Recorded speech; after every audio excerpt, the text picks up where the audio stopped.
Reserves. For what purpose the gentleman from Oregon rise?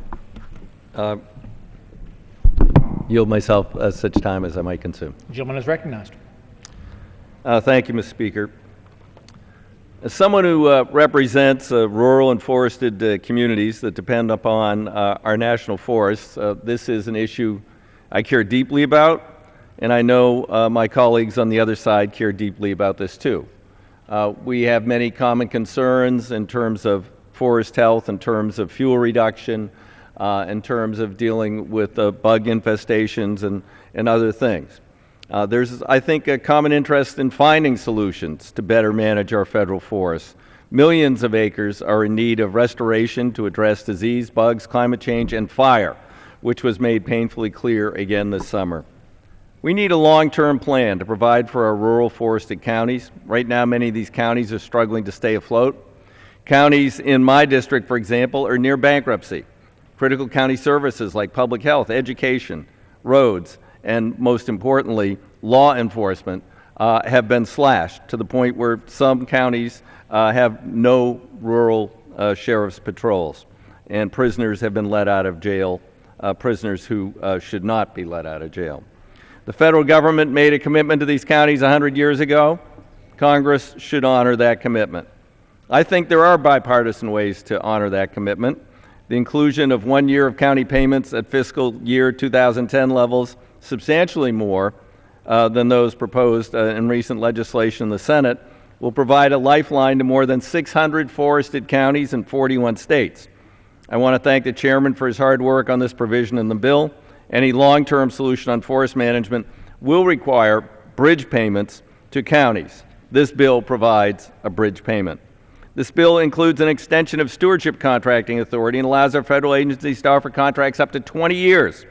Stewardship contracts can help reduce the cost of restoration to our forests and to the federal agencies and the U.S. taxpayers, to treat large landscapes to prevent catastrophic wildfires we saw in the West this summer, and provide predictability to local businesses and industry that incentivizes investment, creates jobs. I met with a gentleman who is going to open a 2.5 megawatt biomass plant in Colorado in November.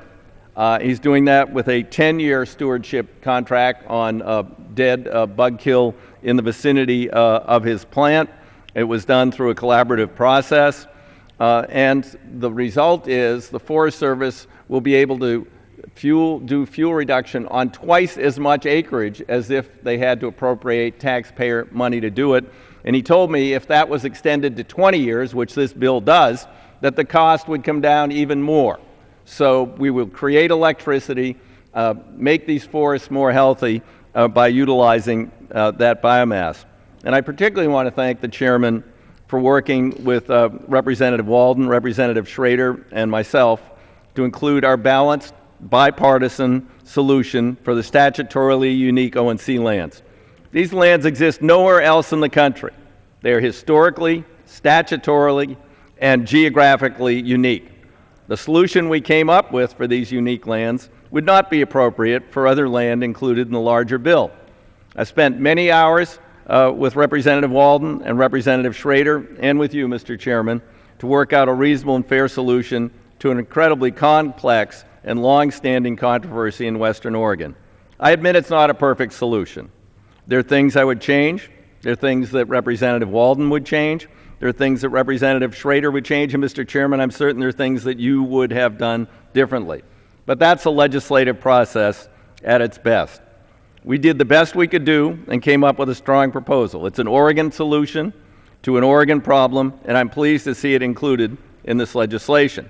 Now, that doesn't mean that I don't have strong concerns about other provisions in the underlying bill. I do. Members should know that H.R. 1526 would dramatically alter the way we manage our national forest system and would threaten the multi-use mission on our public lands. The bill would establish timber production zones in every national forest and more than double timber harvest levels nationwide. In order to meet these targets, federal forest managers would be required to allow logging and road building in current roadless areas and sharply curtail public review of proposed logging projects. The bill would close the courthouse door to citizens concerned about their communities and quality of life in the neighboring forests by requiring plaintiffs to post bonds, a new precedent in order to challenge federal management decisions. I've had communities in my district litigate against the Forest Service over timber projects that they felt threatened their drinking water supply. I have had the timber industry litigate, as we have had environmental groups. It doesn't mean it's not frustrating, but we can work on streamlining that process without shutting the door to the courthouse, as we did in the HIFRA legislation, a bipartisan bill a number of years ago. This bill would also devolve national forest management currently under the stewardship of the Forest Service to state boards and exempt these areas from major national environmental laws. The practical impact would be to reverse 100 years of national forest management precedent and undermine, or in some cases eliminate, multiple use of our national forests over substantial parts of that forest, harming recreation, hunting, fishing, and tourism. H.R. 1526 represents the largest proposed change to the modern Forest Service since it was created by Gifford Pinchot and Theodore Roosevelt in 1905.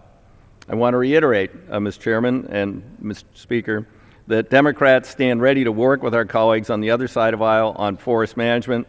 There can be, I think there is common ground. There is bipartisan agreement on some issues.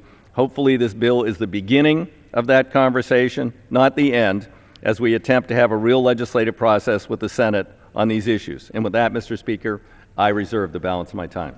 Gentleman from